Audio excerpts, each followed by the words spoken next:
Hello everyone, Mr. Price here, continuing our read aloud for the day. We're reading True Sort of by Catherine Hannigan.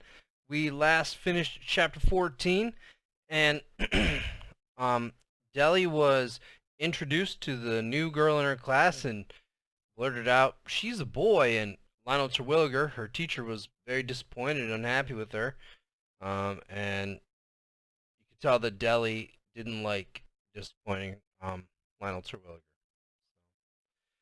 We are continuing on with chapter 15. Here we go. Danny Novello was good looking. He was good at school, good at sports, and there was good in him somewhere, but his mouth was mean. He'd ask Delilah Dingham, who was smart in science, "Do you have a mom or a dad, or did they make you in a test tube?" He told the Detbarn twins, who had problems with personal hygiene, "I heard skunks won't get near you." He oinked at Melbert Fouts, who was fat, and Melbert cried. Everybody was afraid of Danny Novello's mouth. Everybody except Deli. Danny Novello loved Deli. He loved her tininess and her trouble. He loved her since first grade, but his mouth was too mean to tell her. The love had only festered with time. Soon, whenever he got near her, his heart beat so hard it hurt. Tell her it pounded or I'll burst. So this past Christmas he decided to declare it. Best gift she'll ever get, he decided.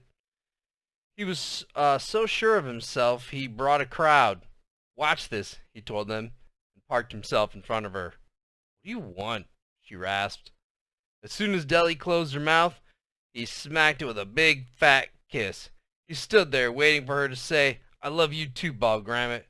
Deli's eyes went wild. She coughed like a cat hacking up a hairball. Then she puckered up too. Novello closed his eyes for the kiss he knew was coming.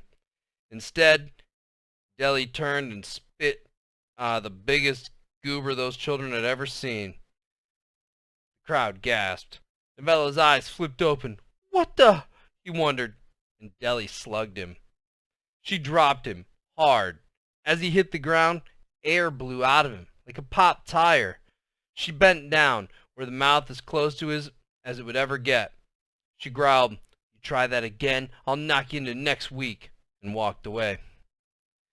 Tater was still staring at the spot where the spit hit. "Wow," was all he could say. The crowd giggled. "Something funny?" Novello hissed. They all shook their heads. Danny Novello couldn't stop loving Deli, but he couldn't forgive her for refusing him either. From then on, most of his mouth meanness went to her. He was waiting for Deli with a pack of kids when she came out for recess. He and Tater stood in front of her, so she had to stop. "Hey, Danny," Tater shouted, "it's Miss Pattison." "That's no miss," Novello yelled. "That's a monkey." The crowd exploded with laughter.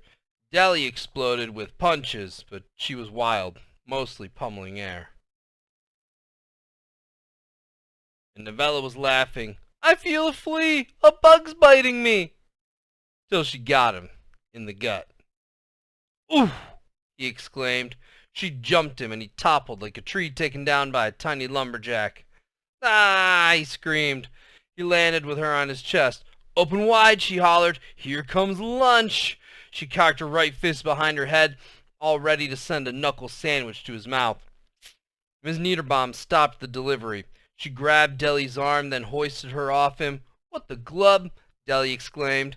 "We're taking a trip," Miss Niederbaum said as she carried her across the playground. "How many weeks on Alaska this time?" Deli grumbled. But they did not travel to Alaska. They went straight to the place Big Trouble ends up, the principal's office.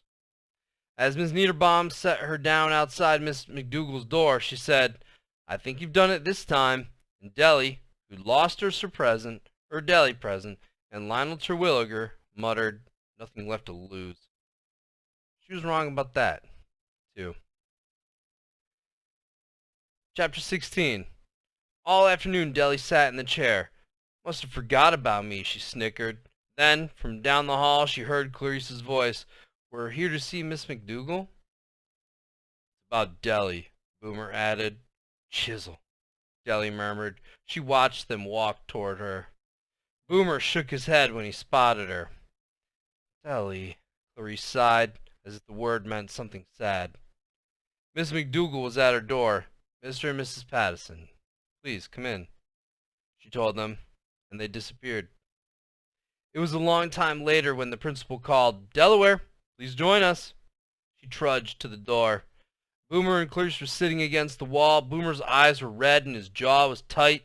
Clarice was clenching her chair so her knuckles were white. Deli slumped to her seat. I've told your parents about your trip to the river. The fight at recess, Miss McDougal began. Huh? Deli mumbled. For the rest of the week you'll have detention and recess on Alaska. Your parents have decided on a punishment for home. Boomer's mouth barely moved. Your room for a week. Deli's head popped up. For Deli punishments it was puny. That's it? She muttered. It wasn't. Delaware, the trouble is chronic, Miss McDougal continued. We're not sure this school can help you and keep the other children safe too. We think another placement might be better for everyone. Deli was wondering if that meant Alaska all day, every day, when the principal told her, We've agreed to give you one more chance to succeed here. Huh? Deli didn't understand. Boomer explained, if you mess up one more time, it's over. You go to a new school for troubled kids. Deli thought about that. Then she asked, if I went to this other place, would I stop being bad? Miss McDougal shrugged. We hope it doesn't come to that. Nobody had been watching Clarice because Clarice wasn't talking, but sounds were coming out of her now.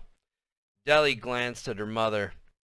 Tears were pouring down Clarice's cheeks like tiny waterfalls. She was holding in sobs so they sounded like hiccups. Deli's heart stopped. This was worse than any trouble. It was the world falling apart because Clarice Patterson didn't cry. Ever. Till today.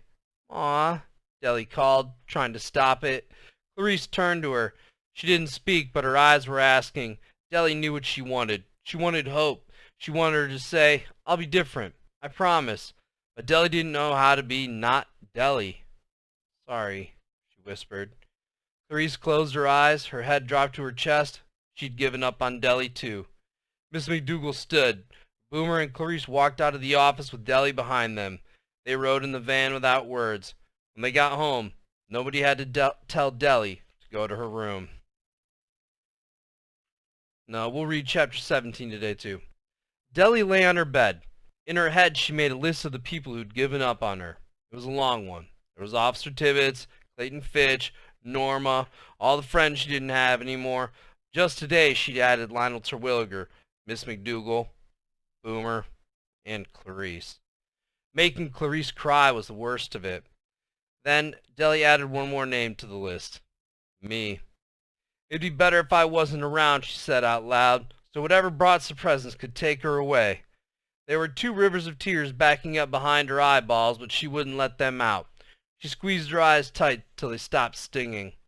It was late when R.B. showed up. He lay down beside her. Deli, he asked, are you going to a different school? She shrugged, and the bed shook a little. Don't go. His voice was cracking like he'd cry. She shrugged again. Then R.B. was shouting, just quit getting in trouble. Just quit it. I'm not trying to get in trouble, she shouted back. R.B. knew that was true. What are you trying to do? He asked. She thought about it. Have fun? Do something good? Except when I fight. He said it quietly so she wouldn't slug him too hard. Maybe you should try something different. She didn't smack him. Instead, she rasped, I don't know how to be not me. They both lay there for a while. Del, he said, huh. You know when I knock on your door and you say, go away, I'm doing something. And I want to say, you're not doing anything. Let me in. But I don't. I just sit there and wait. Deli didn't know that. Or you know when Galveston says, Arby, I'm in charge. Clean up this room. And I want to take Ma's spatula and whap her. But I don't. Just walk away. Deli didn't know that either. Know what I'm doing instead of whapping her? What? She turned to him, waiting for the words. Finally, somebody was going to tell her how to stop the trouble. I'm counting. Arby smiled, so proud of himself. What? She screeched. I'm counting. You know, 1, 2, 3. It makes me calm down. That's what you gotta do, Dell. You gotta count, he told her, like he'd solved everything. RB, she was talking through her teeth. I'm in trouble up to my eyeballs, and you think I should count? Yep, he said surely. RB, bed, Boomer called. He slid off from beside her. Will you try? He asked. She shrugged. Dell, please. And the tears were 2 seconds away. Okay, she agreed, just so somebody else wouldn't be sobbing because of her. He put his face close to hers. I know you can do it, he whispered. RB? Yep. 1, 2, 3. She counted like Clarice did when somebody had till 10 before trouble. And he was gone. Counting. Deli spit the word. I'd rather eat worm sandwiches. In the dark, she tried to think of something else she could do to be Deli-ifferent. They could tie me up, she said, then I couldn't fight. But she couldn't eat or do her homework either. They could keep me in my room forever, she suggested. Clarice wouldn't leave her alone in the house, though, since she'd parachuted off the porch. Forget it. There's no fixing me. She gave up again. Till she remembered Clarice crying. Chisel, she murmured. Because Deli could take people calling her names or being sent to a special school, everybody in the world could give up on her. Except Clarice. RB only counts when he gets worked up. That's hardly ever. I'll have to do it every ballgram second, she complained. But there was Clarice, her eyes still asking. All right, I'll count, she told the darkness. And that's how she went to sleep. 1 ballgram it, 2 ballgram it. And that's where we're going to stop today, ladies and gentlemen. We are just finishing up chapter 17. We'll pick up the next time with chapter 18. Hope you enjoyed today's reading. Please remember to complete your exit ticket. Have yourselves a wonderful day, and I'll talk to you soon. Bye now.